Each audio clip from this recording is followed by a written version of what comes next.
So, without further ado, I would like to introduce our two distinguished speakers for this evening. We have Ergün Laflı, who is the Professor of Classical Archaeology at Dokuz Eylül University. And we also have Maurizio Buora, who is the director of, I'm going to try and pronounce this correctly, Maurizio has been very kind and understanding. He's the director of the Società Friuliana di Archeologia. So that is the archaeological institution in Udine. And today they'll be talking to us about gravestones, Frankish gravestones from medieval Ephesus. So without further ado, I'm going to start the screen share and we will start with you, Ergün.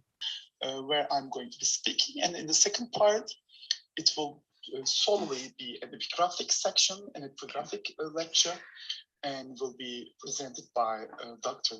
Buora, after me, of course.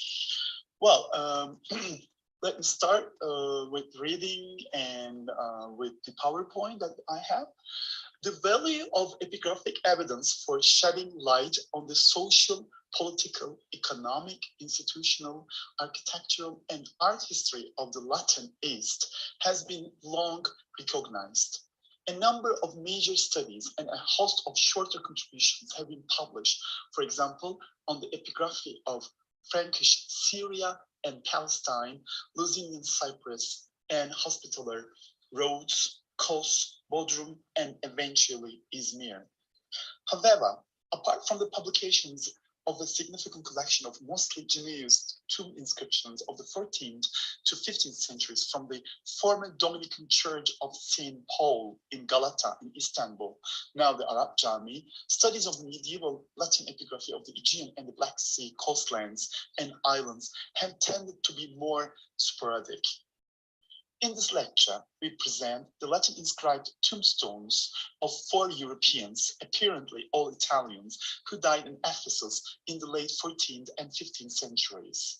2 of these were initially published in 1937, but with incorrect interpretations of their dates, while the other 2 were discovered more recently in January 2017. Let me show you a map of Turkey with its Mediterranean find spots, where we have some evidences for medieval epigraphic finds. The most important spot is, of course, Istanbul, where we have lots of inscriptions of 14th and 15th century, mostly in Latin, and in some other languages too, even in English language in the 15th and 16th century. Then we have some evidence from Izmir, a few evidence though, not much, and some in the eastern Greek islands like Chios and Samos, and of course Kos and Rhodes in Dodecanese, the 12 islands, as well as some other spots in the Eastern Mediterranean on the Levantine coast of Lebanon and Palestine, and as well as Israel, and some in Egypt.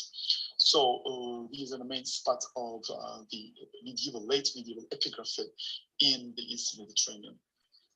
Well, this is the Church of St. Peter and Paul in Istanbul, which is now in Karaköy,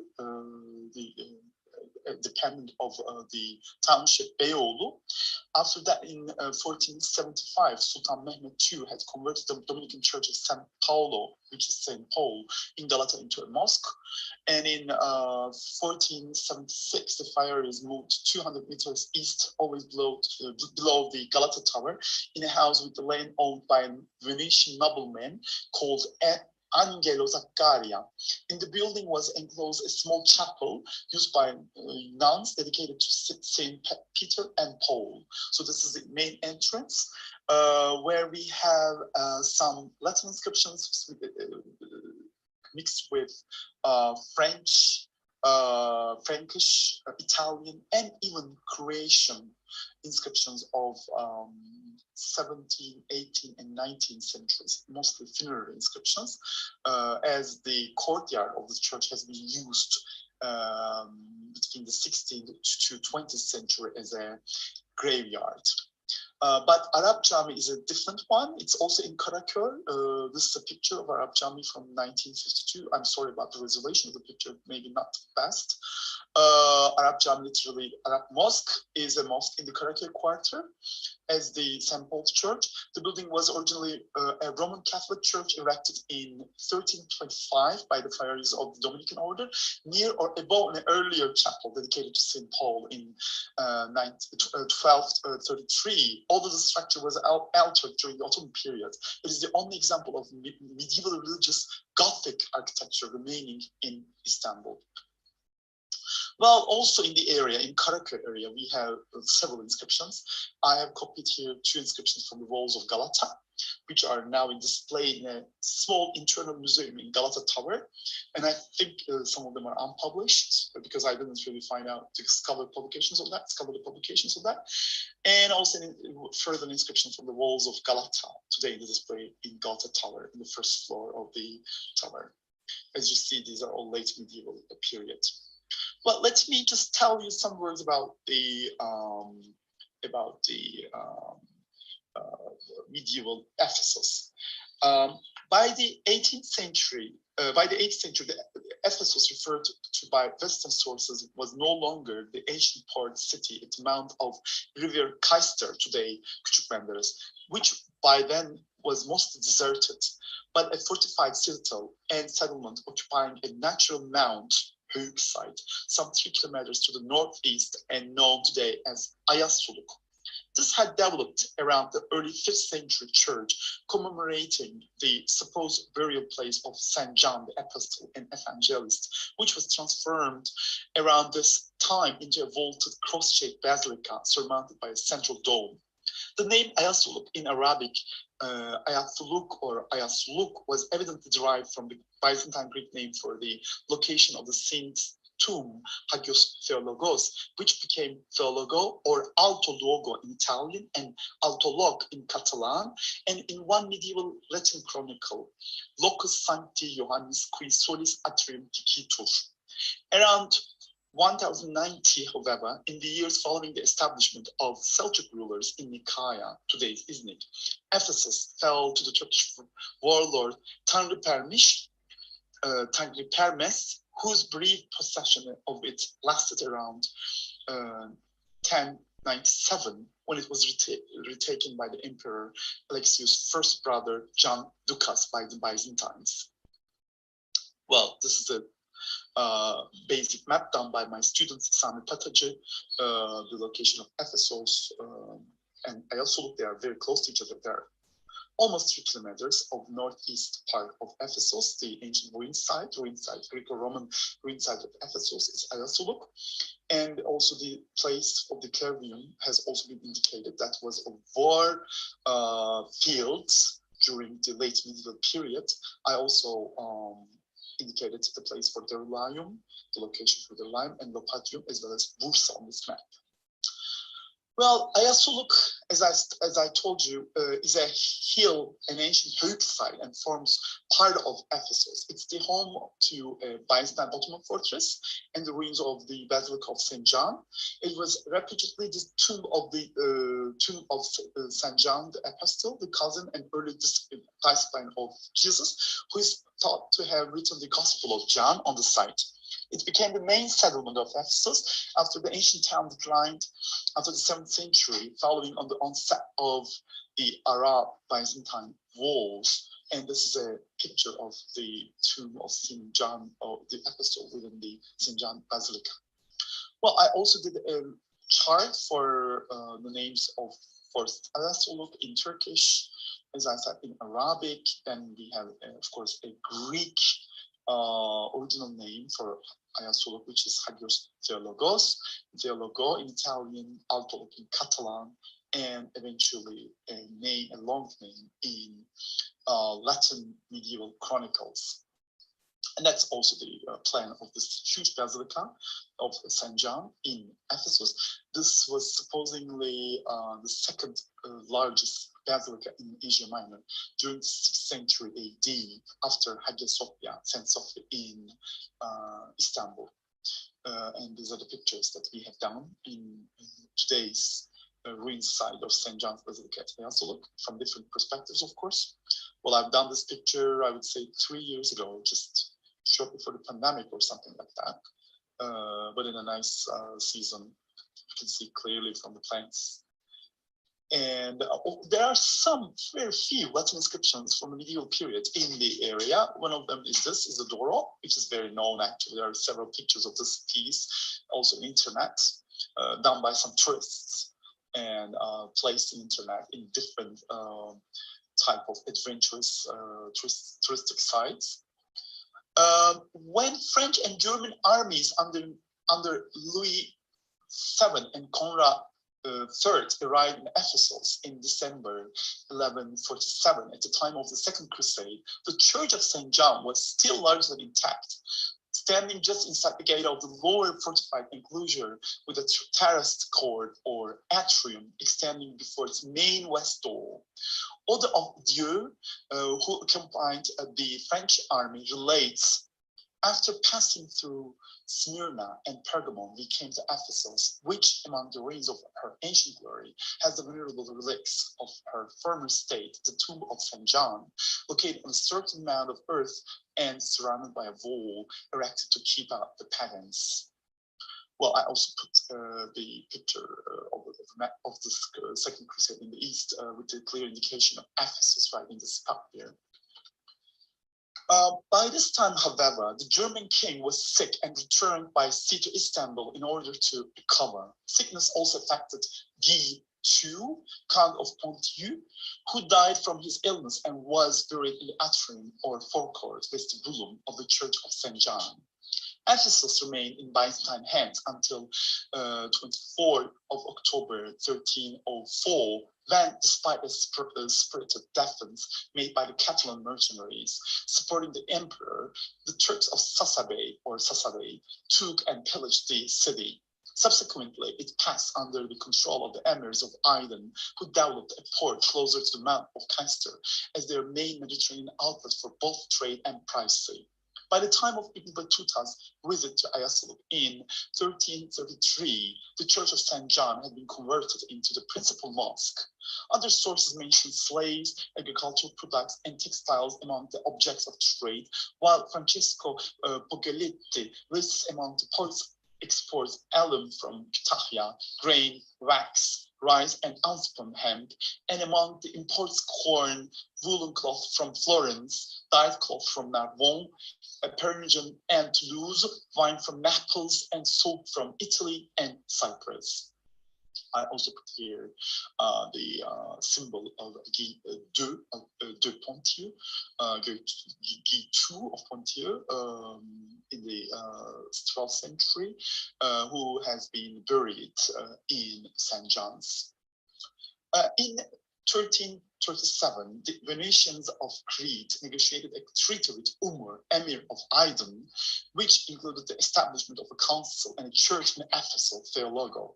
The terms of a more comprehensive treaty negotiated in 1348 with Umar's brother and successor, Hızır, Lord of Ephesus, Domine Theologi, included the suspension of piracy, the equal division of customs revenues, freedom for merchants to trade, protection of the rights of the archbishops of Smyrna and Ephesus, and an agreement concerning the appointment and justification of consuls, but the treaty was never put into effect.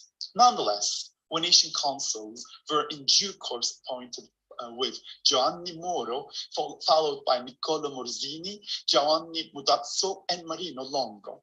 Venetian purchases from Ephesus included horses and slaves, some of them latter being for resale in Rhodes. Venetian relations with the emirs, however, did not always run smoothly.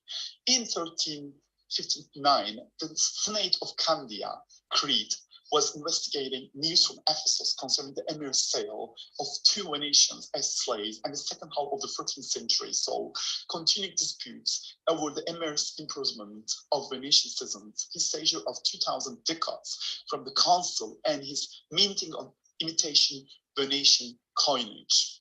I put some examples of that type of coins, and these ones are from the Museum of Aydın, the Archaeological Museum of Aydın, which are actually in display. Some of them are original Venetian coins, but most of them are actually imitations of Venetian coins. I would like to tell two things about that type of coins, imitations of Venetian ducats in the Eastern Aegean in the late medieval period, when the Roman Senate introduced gold coinage. Either the florin or ducat could have provided an advantageous model to imitate, but the Florentines, who controlled the Senate's finances, ensured that their city's coin was not copied. Instead, the Roman coin showed a senator kneeling before St. Peter on the obverse and Christ aimed stars in oval frame on the reverse, in direct imitation of the Venetian ducat. The popes subsequently changed these designs but continued to strike ducats of the same weight and size into the 16th century. Most imitations of the Venetian ducat were made in the Levant, where Venice spent more money than it received. Genoese traders struck ducats at kiosks that could distinguished from the Venetian originals only by their workmanship. These debased ducats were problematic for Venice, which valued money's reputation for purity. The rarity of ducats that Genoese traders struck at Mytilene, Focaia, and Pera, which is Eylül, suggests that Venetians melted those they encountered. Well, we know a lot actually for late medieval Genoese on kiosks, and this is one of the indications. This photo has been done by Professor Pringle right after his visit to Çeşme that we met in 2019, and he has done another nice picture of this Genoese slab from Chios, just opposite of Çeşme. For Genoese active in Chios from 1261 and in sole control of the island from 1346 onwards, Ephesus represented a principal access point for their trade with Turkish Anatolia. They maintained a consul there from sometime before 1351 until at least 1394. Grain was exported from Focaia and Ephesus to Genoa, while Genoese customs accounts for 1377 record the import of alum from Ephesus and the export trade of cloth and soap.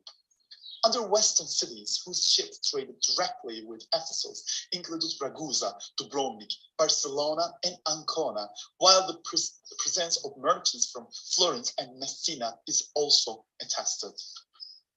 The Italian quarters appear to have been quite separate from those of the Greeks and Turks on and around Ayasuluk Hill.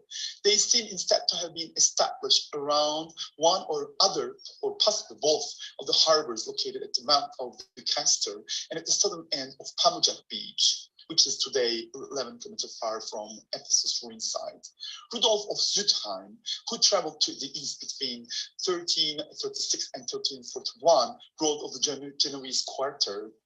On the seashore for 4 miles from this ancient city of Ephesus, Ayasuluk, in the place where the harbor is, a new city has been constructed and is inhabited by Christians expelled from Lombardy as a result of a dispute.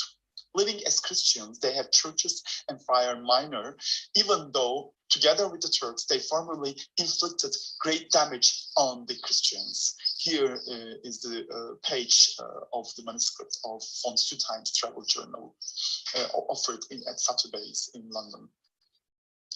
Following his capture of Ephesus during the winter of 1389 to 1390, the Ottoman leader Bayezid I Yıldırım confirmed the Venetian trading privileges there and permitted the Genoese to continue to have access, subject to the payment of an annual tribute.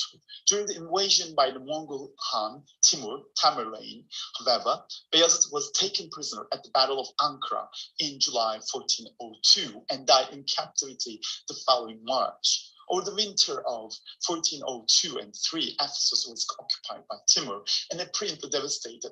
But following the Mongols' withdrawal, Bayezid's son, Süleyman I, confirmed the Venetians' freedom to trade there and relieved the Genoese of the requirement to pay tribute money.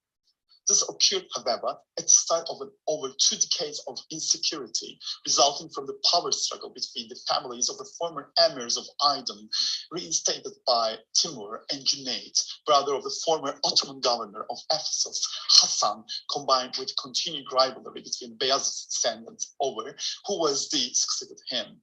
During the early parts of this confused period, in the spring of 1404, parts of Ephesus that had been already destroyed by Timur were burned. Order was finally restored to the area in 1425 by Sultan Murad II, who reimposed Ottoman control and appointed a Qadi to govern the city. Cadastral registers, which we call tahrir defterleri in Turkish, from the latter part of the reign of the computer, indicate that Ayasuluk was by then one of the less populous townships in the Sancak of Aydın. One undated source lists it as having 11 villages, 149 houses, and 3 imams, while another dated from 1480 records 135 houses and 18 imams. Of the 2 districts that can be related to the citadel, Küfrani Eskihisar and Beyhamama had 34 houses, while Küfrani Hisarkayası had 9. A document of 1446 indicates that the Venetians were still making use of the port, and a hoard of golden and silver coins in Ephesus Museum, dating from the time of Mehmed II and including Western types, also attests a continued Western commercial contacts beyond the date. As in the case of earlier hoards from the later 14th century, however, the origin of the coins is not itself a reliable indicator of the ethnicity of whoever may have been concealed then. Other evidence, however, including graffiti in the cave of the 7 Sleepers, suggests the presence of some Italian and other Westerners in Ephesus through the 15th century. Here is a picture of the cave of 7 Sleepers in Ephesus, but as Professor Pringle has found out, those graffiti were documented and published by Miltner in 1937 in his legendary book published within the volumes of Ephesus excavations in the beginning of the 20th century. And here is the hoard that I mentioned in my text of the 15th century from Ayasuluk, which has been found during the excavations and has been published properly and extensively. And one of the most important evidence for the coinage and numismatic relations in Western Asia Minor during the 15th century. Well, I would like to thank Professor Naizo Maxwini for her kind help during this presentation, and I also would like to thank to Professor Pringle for his extensive helps for the lecture, and also thank you very much for your attention. Now, Dr. Maurizio Buora will speak about his part on the epigraphy of those stones that were discovered on Ayasuluk. Thank you very much.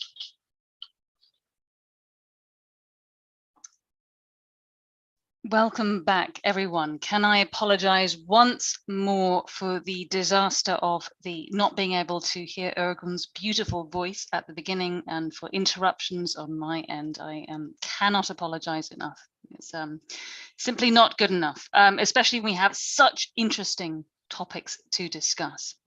I am now going to hand over to Maurizio, who will speak to us about the specific gravestones themselves.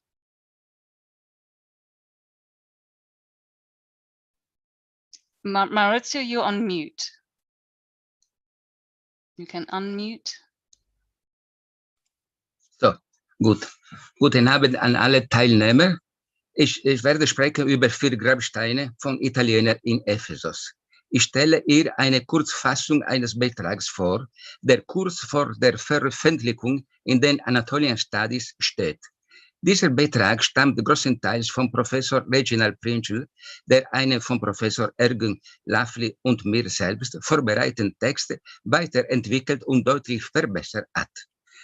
Der Artikel analysiert, meiner Meinung nach, sehr akribisch 2 Grabsteinpaare, die im Jahre 1937 veröffentlicht im selben Jahr und 2017 in Ephesus in sekundärer Verwendung auf dem Areal der Johanneskirche in Ayasuluk. So, gut.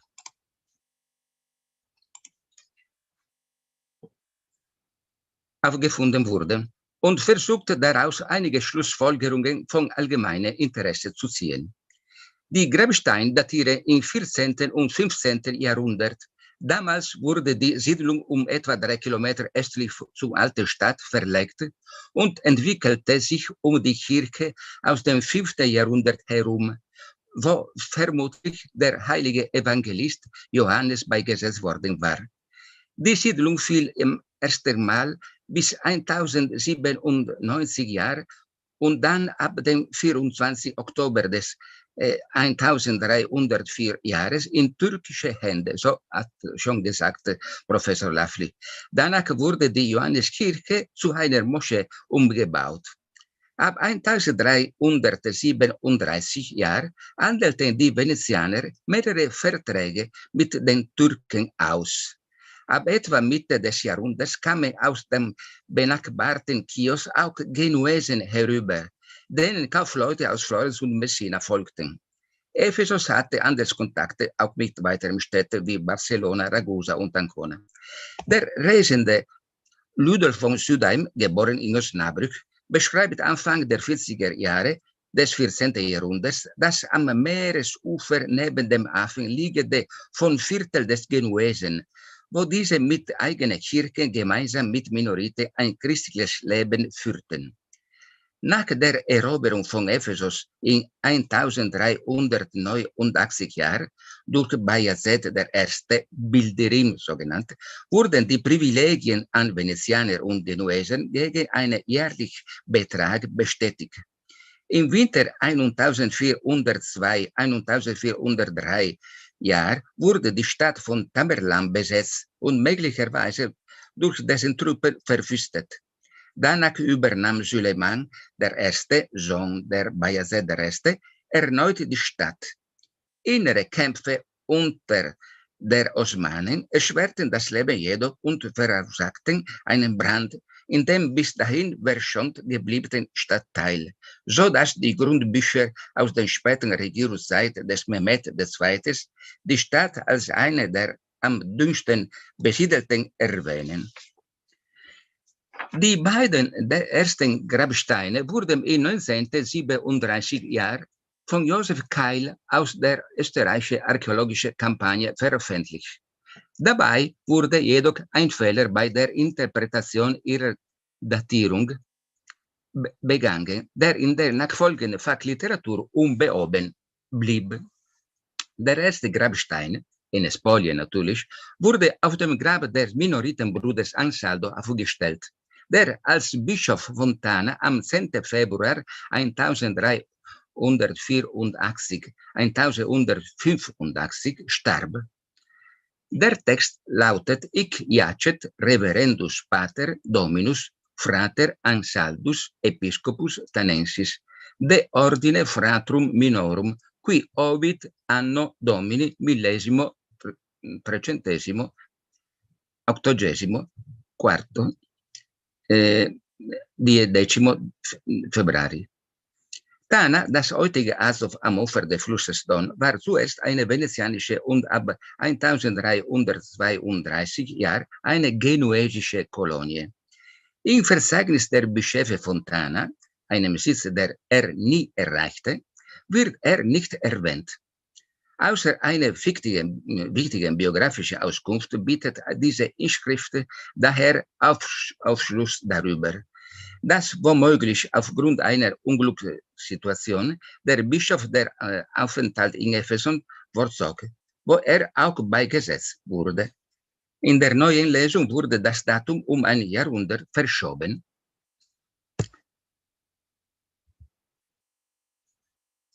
Der zweite Grabstein. Grabstein des Galeotto Imperialis, gestorben am 8. Januar des 1390 Jahres.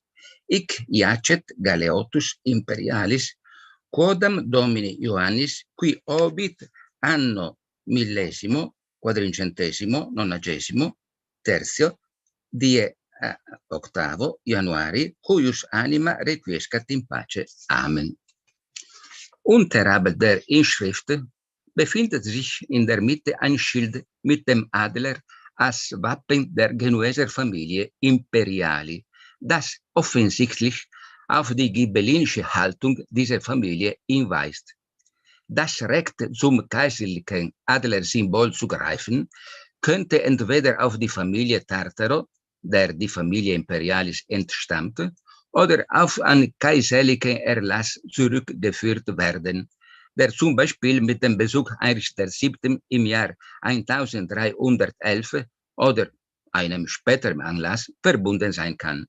Die Inschrift des Grabsteins ähnelt sehr derjenige von Vinciguerra Imperiale, Sohn des Luciano, der am 26. Oktober des 1375 Jahres in Famagusta starb. Dabei kommen jetzt die neuen im 2017 Jahr aufgefundenen Grabsteine. Am 21. Januar wurden 2 weitere mittelalterliche Grabsteine zusammen mit anderen antiken Gegenständen von der Gendarmerie in Selçuk in einigen Wohnhäusern auf dem Terrace von Ayasuluk sichergestellt und ins Museum nach Ephesus gebracht. Obwohl sich der zweite Teil der Grabsteine etwas von den beiden oben genannten unterscheidet, kann man dennoch behaupten, dass sie von demselben Steinmetz oder in der gleichen Werkstatt bearbeitet wurden. Sie fallen etwas kleiner als also die beiden früheren. Man könnte leicht denken, dass ihre Ausmaße auf dem Fußmaß von 0,335 zurückgehen. Aber es ist einfach anzunehmen, dass es sich um Plattenspolien aus einem Fußboden in Ephesus handelt. Die räumliche Verteilung von Text und Bildern ist auf beiden Grabsteinen sehr ähnlich. Weitere Ähnlichkeiten weisen die Großbuchstaben aus geführten Lettern und die Textfolge der beginnen mit dem Namen des Verstorbenen, gefolgt von Alter, Sterbedatum und einer Bitte für dessen Seele zu beten. Oft, aber nicht immer, sind die Wörter durch einen auf Albert-Zeilen Ö gesetzten Punkt voneinander getrennt. Die dritte Inschrift zu lesen und interpretieren ist sehr schwierig. Unserer Meinung nach der Text lautet: Iacet Africisci, ja, vielleicht. Qui obit anno millesimo, quadringentesimo, ottogesimo, nono, die 20 Juni, cuius anima requiescat in pace. Amen. Das Lesen und daher die Deutung des Textes fällt aufgrund des Fehlens einiger Stellen schwer. Besonders schwierig ist die Lesbarkeit der Buchstaben in der ersten und der zweiten Zeile. Die Endung us legt jedoch nahe, uns am Satzbeginn die Formulierung ich jacet vorzustellen. Es könnte sich dabei um ein Mitglied einer Familie aus Ravenna, wo wir kennen die berühmte Kirche San Michele in Africisco, oder vielleicht der Name der Familie war auch genau Africisco, oder eine venezianische Familie aus dem Raum Ravenna handeln. In der zweiten Zeile wird das Wort obuit anstatt obit verwendet, was auch in weiteren Grabsteinen aus dem gleichen Zeitraum vorkommt, wie etwa auf dem Guglielmo de Gandolfi des Jahres 1360 sowie an dem Giovanni la Cavella des Jahres 1363, die beide im Museum von Istanbul aufbewahrt werden. Was das Datum angeht, wird deswegen davon ausgegangen, dass die ersten 2 senkrechten Linien ein L darstellen, wo eine heute nicht mehr sichtbare Serife den horizontalen Buchstabenstrich abschloss. Sollte das stimmen, betrüge das Alter 69 Jahre. In der 4. Zeile wäre die unmittelbare Lesung Quiz. Ein geschlossenes C und eine Tilde über dem S führen jedoch dazu, das als cuius vorzunehmen. Eine weitere Tilde liegt vermutlich über Aia, was allgemeine Kurzform zu Anima gilt. Dies ermöglicht die Lesung der üblichen Formulierung cuius anima requiescat in pace. Amen. Unter der Schrift befindet sich ein Schild mit einem aufgerichteten, vielleicht gekrönten Löwen. Es handelt sich um ein sehr verbreitetes Symbol. Nicht zu vergessen ist jedoch die Tatsache, dass ein goldener aufgerichteter Löwe auf rotem Grund als Symbol der Republik Venedig gilt, die im 1440 Jahr Ravenna eroberte. Dieser kommt noch immer im Wappen dieser Stadt vor. Der teilweise beschädigte 4. Grabstein ist vergleichsweise kürzer als der vorherige. Ursprünglich vielleicht schon in einen Fußboden eingearbeitet, wurde er nach der Entbringung der Inschrift ein zweites Mal in eine Fußbodenanlage eingebaut, wodurch Schäden zu seiner Oberfläche entstanden. Hinterher wurde der Grabstein noch bei irgendeinem Bauwerk verwendet, was erhebliche Mörtelspuren hinterließ, die die Lesbarkeit teilweise sehr erschweren. Der Text ist so wie unten angeführt gelesen worden. Es wird erwartet, dass der Grabstein einer gründlichen Reinigung unterzogen wird. Also die Lesung ist unserer Meinung nach. Ic Bartholomeus conorbitensis de bencis de avore ceni qui obit die 10 Marzi millesimo quadrincentesimo und so weiter. Wir können nicht lesen. Cuius anima requiesta, auch das wir kennen, in pace, Amen. Sicher ist die Lesung der Vornamens Bartolomeo, wahrscheinlich die Name Benci, der eine bekannte florentinische Familie gehört. Darunter erscheint auch ein äußerst schwer zu erkennen Wappen. Dieses weist vermutlich eine bekleidete menschliche Figur auf, vielleicht einem zwischen zwei Säulen stehende Heiligen, der in einer mit rechteckigen Rahmen versehene Standarte abgebildet ist. Geschickliche Schlussfolgerungen. Was können uns diese 4 in Ephesus aufgefundenen Grabsteine erzählen? Sie geben Hinweis auf die Anwesenheit 3 italienischer Kaufleute sowie eines Geistlichen in der Stadt, die um 14. und 15. Jahrhundert schon unter türkischen Herrschaft stand. 2 Grabsteine, der des Bruders Ansaldo, Bischof Fontana, und der des Galeotus Imperialis, beziehen sich offenbar auf seine Genuesen. Der 3. wurde vermutlich für einen Venezianer aufgestellt, der Verbindungen zu Ravenna hatte. Der 4. sollte schließlich einem Florentiner gehören. Diese letztere trägt kein Datum. Aufgrund der Beschaffenheit und der Inschrift könnte er jedoch in die Zeit der 15. Jahrhundert datieren. Sie ergänzen damit die Graffito-Zeichnungen aus den Jahren 1347 und 1380 in der Johanneskirche sowie jene in der Siebenschläferhöhle. Zwischen der ersten und der zweiten Gruppe besteht einige Unterschiede, zum Beispiel in den Bemessungen. Die Steine der ersten Gruppe sehen qualitativ besser aus. Das kann jedoch auf deren Erhaltungszustand zurückgeführt werden, der mit der Ereignissen zusammenhängt, denen sie ausgesetzt waren. Zwischen 1304 und 1105 wurde Ephesus zum 2. Mal von der türkischen Seleukiden erobert, die Johanneskirche von den Moschee umbauten. 1390 ging die Stadt an die osmanische Türken über kurz vor und gleich nach dieser Zeit wurden die ersten beiden Inschriften ausgeführt. Die andere gehören der Seite der zweiten osmanischen Besatzung an. Obwohl die beiden Paare am unterschiedlichen Orten aufgefunden wurden, die anlässlich der ersten Veröffentlichung der beiden ersten Grabsteine erwähnte, standen sie ursprünglich wahrscheinlich bei der Johanneskirche, deren Vorhof zur Zeit des Zweiten Kreuzzugs als Friedhof verwendet wurde und wo Guy II., Graf von Poitiers, 1147 in der Kirche vor allem bestattet wurde. Die Grabsteine können ursprünglich Teil der Fußbodens der byzantinischen Kirche oder von deren Vorhof gewesen sein. Es sei denn, sie entstammen einem noch älteren Gebäude.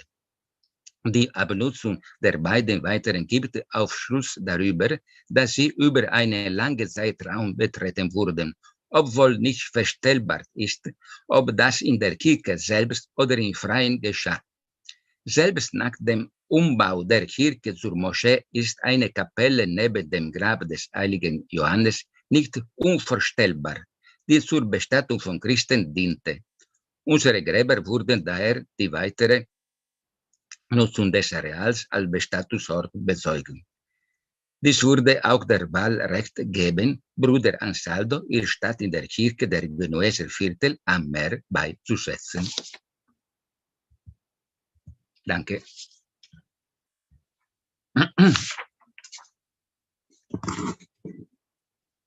Thank you very much, Maurizio. We have had a wonderful bilingual presentation. I hope that those of you who do not understand German have been able to follow the helpful translation that we've had in the chat.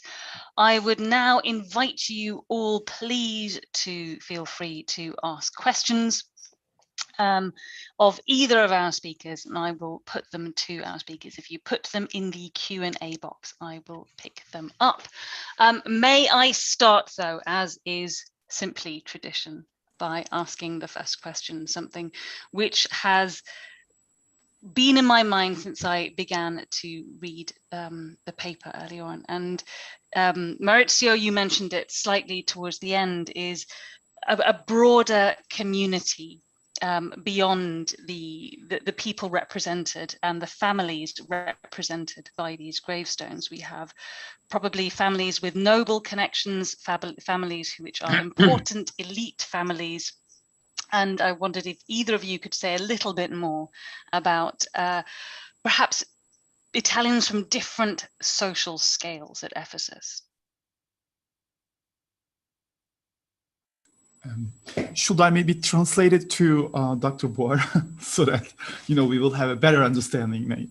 Well, also Herr Buora, also Frau Max-Fini würde gerne mal wissen, ob wir ein bisschen herauskristallisieren könnten, was für Menschen die Italiener auf Ayasuluk waren, also was für Status oder was für ein Lebensstandard die damals da hatten. Ich würde mal sagen, mehr also Händler, oder? Italienische Händler waren da. Was meinen Sie? Ja, Kaufleute natürlich, ne? Ja, Kaufleute natürlich. Yeah. Yes, he's trying to say, yeah, more or less mercenaries. They were mercenaries.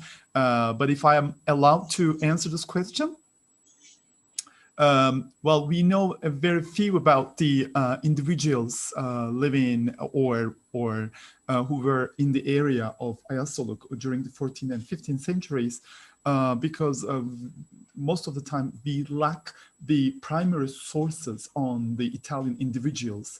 All we know, either this reports of the Europeans who were there, who were in the area as travelers coming from Europe and going to perhaps to Israel or other places, other holy places in that time frame in 14th and 15th century, but they do not really report about the individuals. We don't really know if there were like Mehmet, Ahmet, or whatever. We cannot really name them.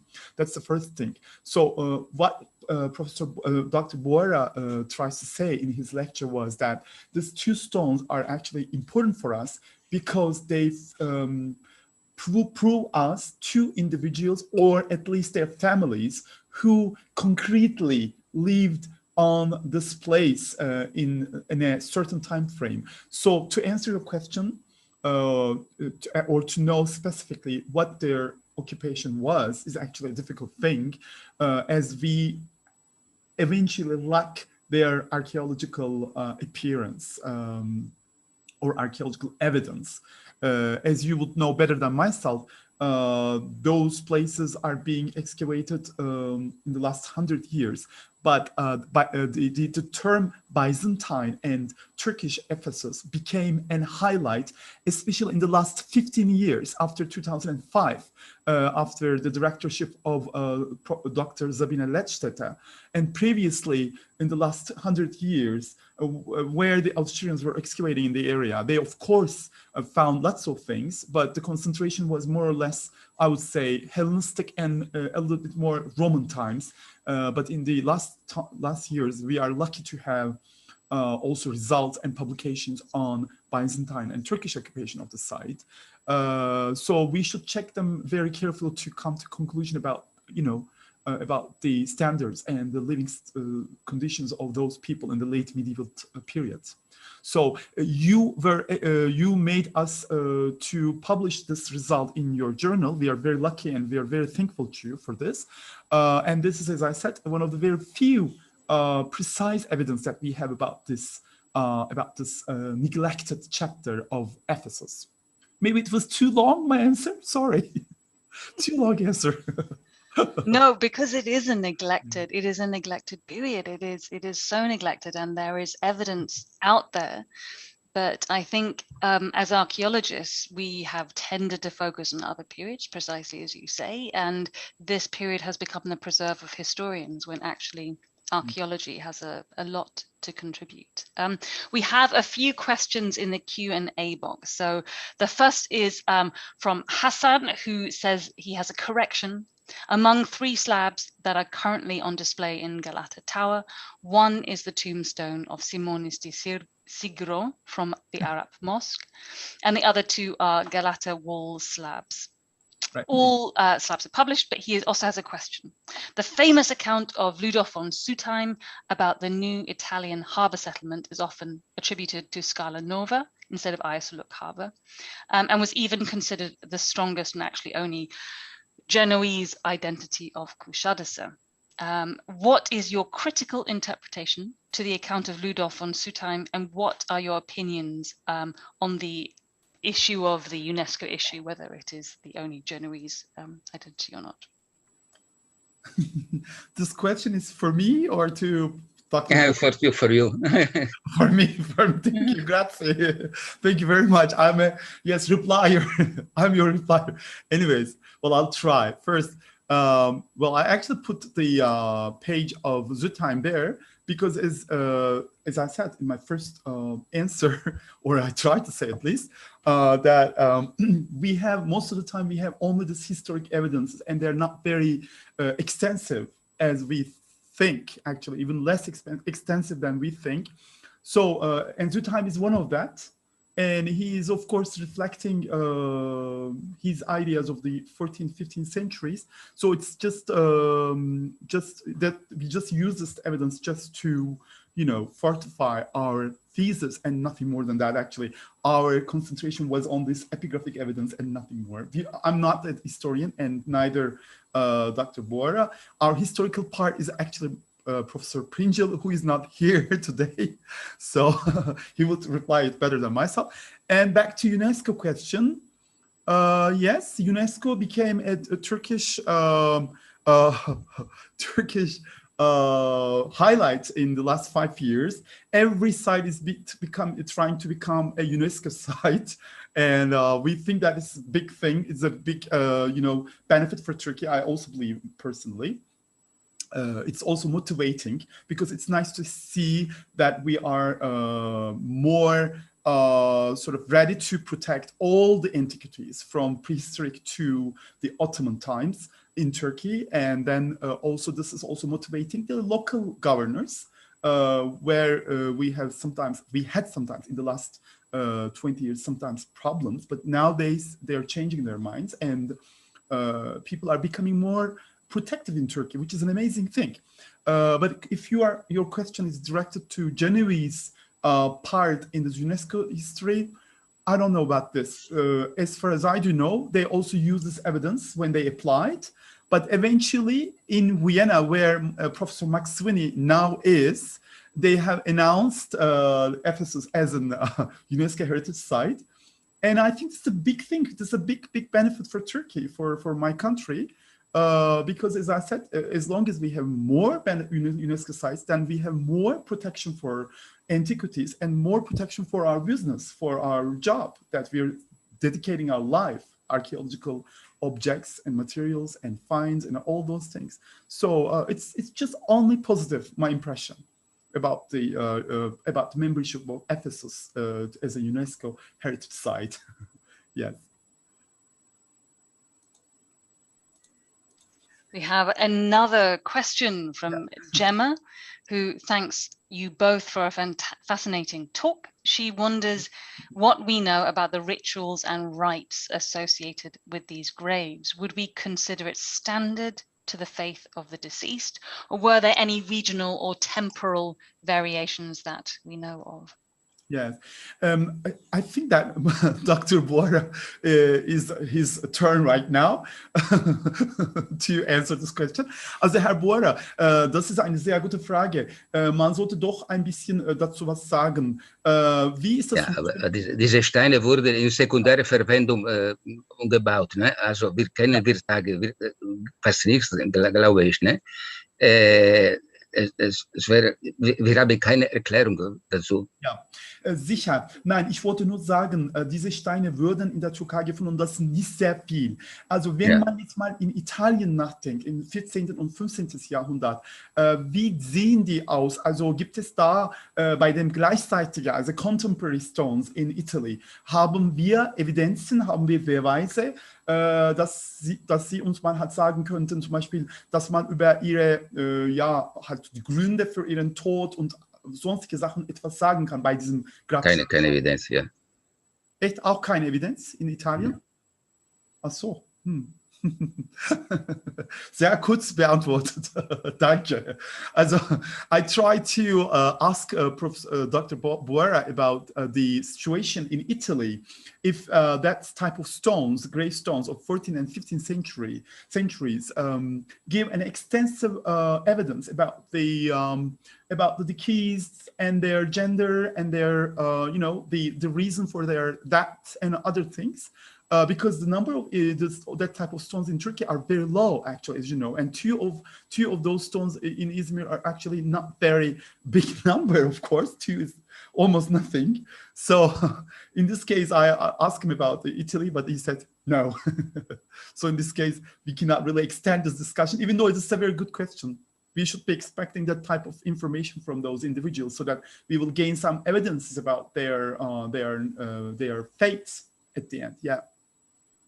And I think, Ergün, as you were saying, as there is more specifically archaeological research done on these periods, I think that people will pay more attention to it, and this is precisely the kind of thing that I hope we will learn more about in the years to come. Philip Lancaster is asking. He says, "Thank you to you both for your interesting contributions. As I don't speak German, I apologize if this was answered in Dr. Buora's contribution. Do you have any ideas where the slabs were carved? Was it in Ephesus or elsewhere? Has the stone type been identified? And if so, was it local?" You mean the marble? You mean Professor Max? I think that's what he means. Yes. Yeah. Ja, Marble. Okay. Herr Buora, also haben wir irgendwelche Ideen über die Herkunft der Steine? Das glaube ich nicht, oder? Das ist zweite Verwendung. Ja, ich glaube genau in Ayasuluk natürlich, oder vielleicht in Ephesus, ne? In Gegend von der Stadt. Ja. Neben der Stadt. Yes. Well, thank you very much for this very nice question. Because ich habe dazu schon geschrieben, ne? Also, what Dr. Buora says that the stone should be originated from the nearby sites, either Ephesus or Ayasuluk. But in each article that we just invest our time and energy on these gravestones, we always try to say something about stone arts, the stone material that are used. For Ephesus, I'm of course not an expert to reply this question, but my impression in Izmir that I live for the last 18 years that, in Ephesus there are 3 or 4 main marble quarries, not local quarries, of course. They use. Also diese Steine waren zu schwer zu transportieren, ne? Yes, they were Phrygian, Marmori Phrygia. Some of them, but not specifically these 2, I would say. But we should say at the first that these 2 stones should be reused. They were very probably spolia, so they were reused in the late medieval period as gravestones, and that's the same destiny for most of the stones that were used as funerary material in 14th and 15th century, not only by Italians, but also Greeks, of course, by Turks, by us too, in the region.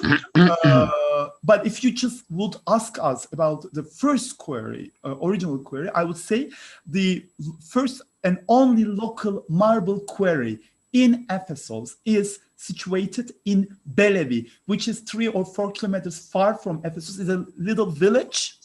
I like this village so much. When I come from Izmir, I always see it first, and then Ephesus. So it's Belevi, but these marbles are not from Belevi, because Belevi marble is light gray, more crystalline, and it's warm, and lots of very microcules in terms of the impurities, in terms of the content. So it differs. But as Professor Dr. Buora wants to say, the white marble in Ephesus that were in use could be Marmore Frugia.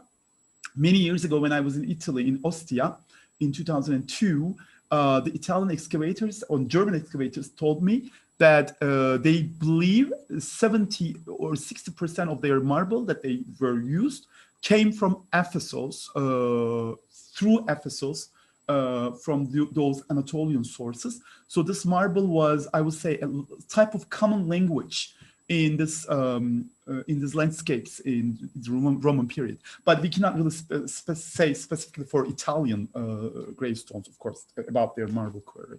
It is we are not so far yet. Maybe in the future, some archaeometrists will do some search about that. It's too early for that. I would encourage any of our audience that if you are interested to hear more details, please do read the article which is published. It's available as first view, which means it's available electronically on the journal website, so under the Cambridge University Press publishing website. The hard copy of the journal will be available later on this year, but you can already read this article. It was one of the first published online, so please do go away and do this. I have one more question. I know that time is marching on, but I wonder if I may ask one more question. I am very interested in the name on the third inscription, Africiski, which may be from Ravenna or a Genoese family from Ravenna, and I'm wondering if we could hear a little bit more about any African links. Is this something that we want? Is it something it is possible to see? I suppose this is a question a little bit to Maurizio. Ich interessiere mich auf die Name Africiski. Ja, die Name der Familie ist nicht bekannt, fast nicht gekannt. Zum Beispiel in der Stadtarchiv gibt es eine Auskunft. Einige Urkunden wurden von einer Familie Sperti an andere Africisco gegeben, aber das habe ich nicht gefunden. Vielleicht die Leute in Ravenna, ich werde Frau Paula Novara, die ist eine gute Kenntnerin der ravennatischen Geschichte, fragen, ob diese Familie benannt ist. Wir kennen vielleicht fast nur die Kirche, wie gesagt habe ich, San Michele in Africisco. Und wir könnten denken, dass diese Familie in der Nähe der Kirche gewohnt hatte. Aber das ist nur meine Idee natürlich. Ne? Der Name ist nicht, meiner Meinung nach, nicht anders bekannt. Can I maybe add something? Or am I talking too much? Sorry, I don't want to.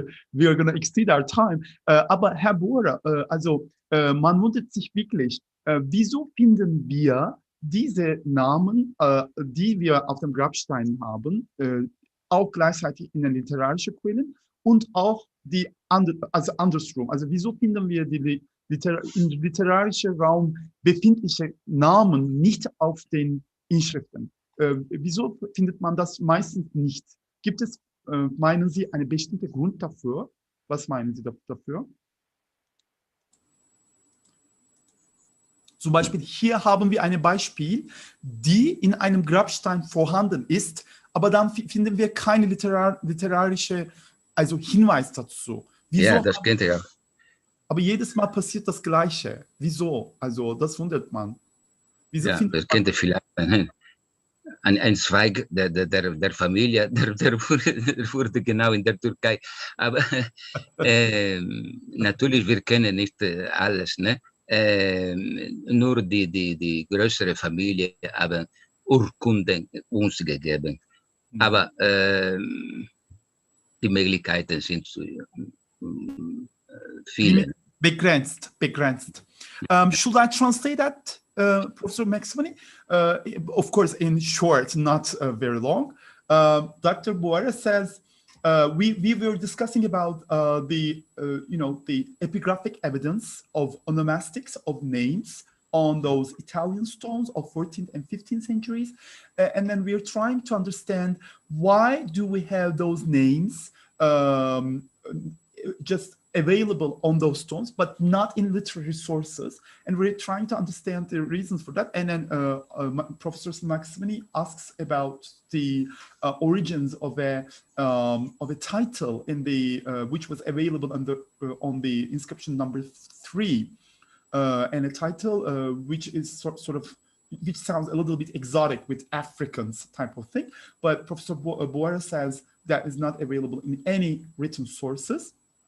So it's kind of interesting, but it seems that we can at least conclude during the 14th and 15th centuries, most of those gravestones were mostly or exclusively belonging to noble families, where we have the names known, but sometimes if we're lucky enough, then we find those names also available in literary sources, in written sources. So this will be an amazing thing for us, having an archaeological evidence plus an historical evidence for one family.